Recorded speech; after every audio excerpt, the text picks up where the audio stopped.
Sathya Sai Speaks, Volume 5, Chapter 40, Right and Left. The Vedas and the Shastras provide illumination to guide the steps of man. But to the blind it is always dark, however bright the illumination. For those who have lost faith, faltering along, stumbling and falling is the only course. The Shastras and the Vedas point out the means of securing the secret of lasting joy. But man is attempting to earn shadowy joys, fleeting pleasures, pleasures fraught with evil and harm. He is trying to draw water with a pot full of holes. The senses leak out the joy he draws. They are wild, untutored servants who dictate to their master, the mind.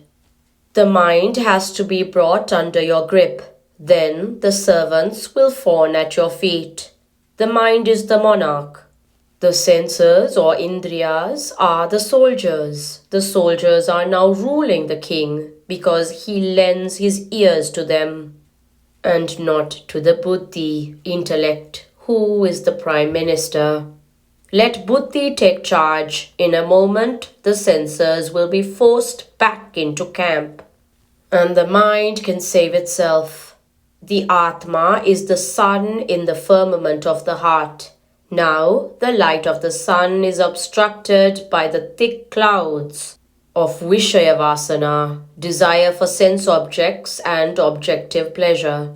Let the strong wind of Paschat Tapa, repentance and resolution, scatter the clouds so that the Atma may shine forth brilliantly.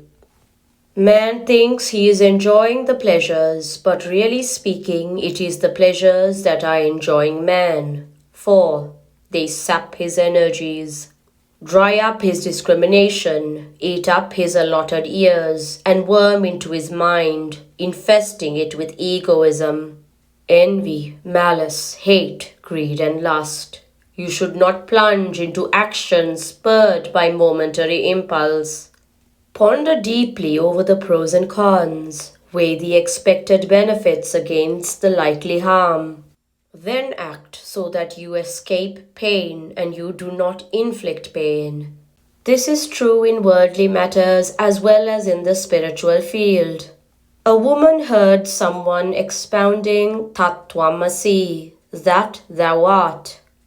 She took it immediately to head and behaved as if she had no need to eat and drink and be in society and family thereafter. The truth of Tattvamasi must lead to Bhava Advaitam, non-duality of self, not Karma Advaitam, duality of action. For when you come down into the field of karma, duality is inevitable.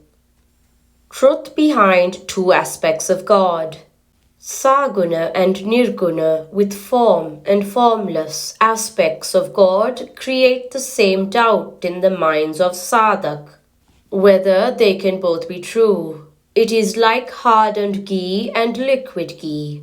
Ice and water are the same. Water takes the form of the vessel which contains it. It is formless, but yet there is no distinction between ice and water. In sadhana, the saguna worship and the nirguna meditation are like the right and left feet for the journey. During the saguna worship, the basic nirguna aspect of God has to be sustaining the mind. No description can exhaust the glory. No word can approximate the majesty. During the Nirguna meditation, the faith that God does not diminish his glory or majesty by being with form, attributes, and name must be the sustaining force. The final step, however, must be the right foot, considered auspicious, the Nirguna step. The jiva, individual soul, is destined to lose its separate name and form and merge in the formless and the nameless. All must find their ultimate destiny in the nirguna. But there are some who say that since the jiva is caught up in birth and death, it can never attain the merger with the eternal. It has to be eternally separate and distinct. The jiva is born in sin, immersed in sin, reveling in sin, and so it can at best be granted only admission to the presence of the Lord. A person who held this opinion once went to a village and gave a discourse on the impossibility of man attaining merger with the Absolute and the Universal. One Advaitin, non-dualist, who was in the audience got up and said, "This declaration is being made by even the most illiterate riot here. Why, our washerman will make it." He called the washerman in and asked him, "Who are you? Tell me truly." The fellow got frightened at this sudden invitation to announce his nature. He said, "I am a low, mean sinner." Turning to the Pandit on the platform, the Advaitin said, "If you can tell us something more than what this washerman can tell us, then speak on." Man must strive to break the bonds, to cleanse the sin, to regain lost glory, to attain to the highest majesty. That is the goal worth striving for, with all the equipment he is provided with. Remove the weeds in the garden of your heart. The Vedas and Shastras have been teaching one thing, but those who claim to revere them are practicing another thing. Listening to the teacher at a Vedic school was one boy. Among the many in the class, he was watching a rat making its way into a hole in the wall opposite. Suddenly, the teacher turned towards him and asked, "Has it gone in?" Meaning, "Has this point entered your brain?" The boy answered, "The tail is still outside the hole," taking the question to be about the rat which he was watching. That is the condition of Hindus today, listening to Vedas and watching the vanities of the world. The petty problems and personalities that strut the world's stage for a moment and disappear.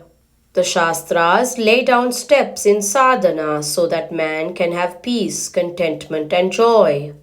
Get acquainted with them through these Pandits who have dedicated their scholarship and their experience for your benefit.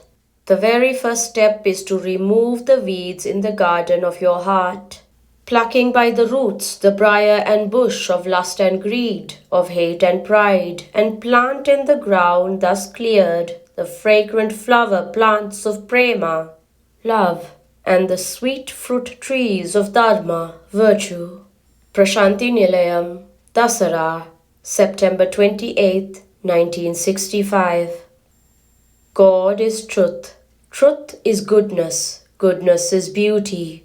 Truth, goodness, beauty. Satyam Shivam Sundaram is yourself. Be yourself. Sri Sathya Sai Baba.